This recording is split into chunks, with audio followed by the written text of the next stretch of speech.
The air inside the auditorium tightened the moment the cameras switched on. A row of bright stage lights cut through the low chatter, casting long, theatrical shadows across the two men seated at the center of the polished wooden platform. Former Vice President Mike Pence sat upright, hands folded, looking as composed as ever. Opposite him, Robert F. Kennedy Jr. leaned slightly forward, his expression carrying that familiar mix of determination and quiet impatience.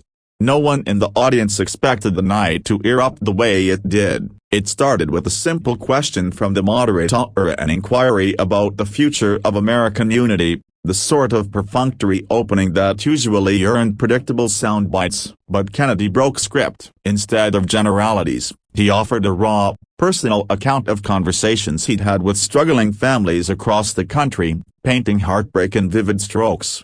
Pence listened, nodding respectfully. Then he disagreed. "I hear your frustration, Bobby," he said, his tone calm but firm. "But I believe you're placing the blame in the wrong place." A murmur rippled through the crowd. Kennedy's eyebrows lifted, not in anger, but interest. "And where would you put it, Mike?" It was the question that unlocked the moment no one would forget. Pence turned toward the audience, the cameras, the millions watching from home. And with a breath that seemed to steady him against the weight of the entire room's expectations, he spoke words that would ignite headlines within the hour. "It isn't about who sits in the Oval Office, or which party claims credit," he said. "Our division doesn't come from the top. It comes from fear we've let grow unchecked, fear of each other." The auditorium stilled. Even the cameramen seemed to pause. Pence continued, his voice gaining strength. "We have spent years talking at one another instead of to one another. If we want a better future, we must accept something difficult, that we, as citizens, have a responsibility to. We have to change the tone. We have to choose courage over comfort." Kennedy blinked, leaning back in his chair. For the first time that night, his confident posture softened. "Mike," he said quietly, "I agree with that more than you know." The moderator stepped in, trying to move to the next question, but the energy in the room refused to settle. Something had cracked open, something deeper than political differences or media theatrics. Both the men felt it, and both seemed reluctant to let the moment slip away. So Kennedy did something unexpected. "I've spent years criticizing policies,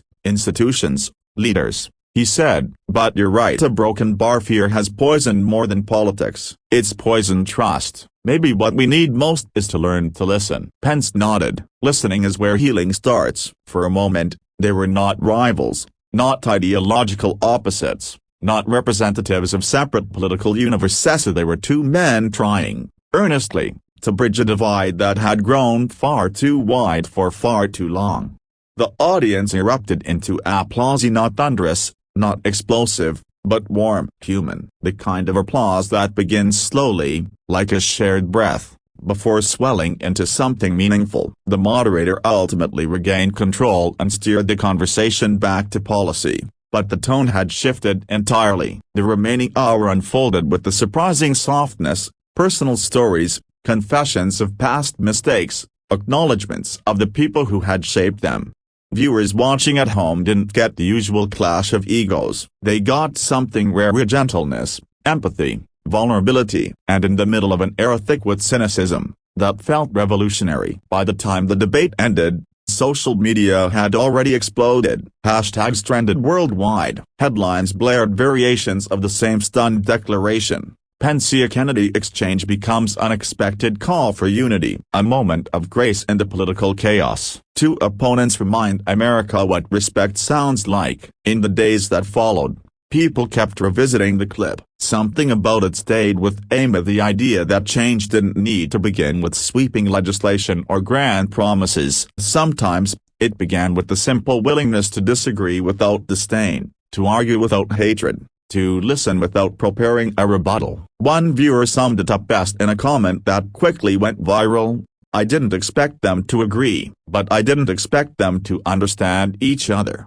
either." And maybe that's the lesson. For a brief moment, one that would be replayed on countless YouTube videos and evening broadcasts, two men from different worlds reminded the country that unity isn't born from perfection, but from effort, humility, and the courage to speak truth even when it makes no one comfortable.